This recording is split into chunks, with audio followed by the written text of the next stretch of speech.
mbokk yi suivre les talibé Sonko TV dal leen ak jàmm ci seen chaîne bi nga xam ne saa bu nekk rek yéen a ngi fiy toppee lépp loo xam ne moo di xibaar Farba Ngom ci ay mbiram la ñuy desandi foofee ca pôle judiciaire financier moom Farba Ngom nag jamono ji audience ba ma ngay daal di wéy niki tey ji 27 février 2025 yam ak alxames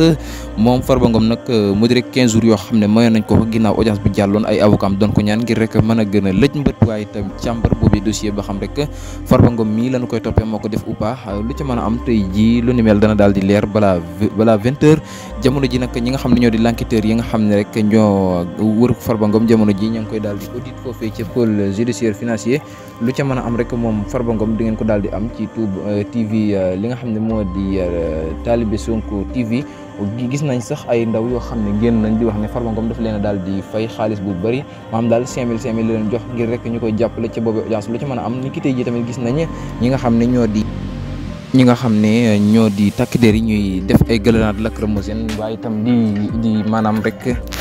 ngir rek bëgg daal di tas boobee mbumbaay maam daal dàq xale ñu daal di dem bàyyi rassemblement bi nga xam ne ñu ngi koy nekkee loolee tax rek ñu doon jot a sànni grenade lacrymogène waaye itam di leen dàq mu mel ni sax xale yooyee sax gis nañ jot nañoo gis ay quelques xeer yoo xam ne jot naa jip waaye lu mën a am topp leen Talibé Sonko TV lu fa am ñu daal leen koy indil jërë ngeen jëf.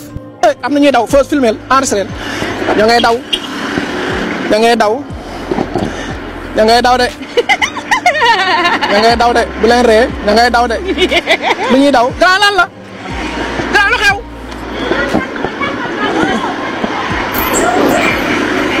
lu xew lu ñuy daw auto police nag moo taxaw na le auto police moo taxaw fële feuse ñi police la ñuy daw nii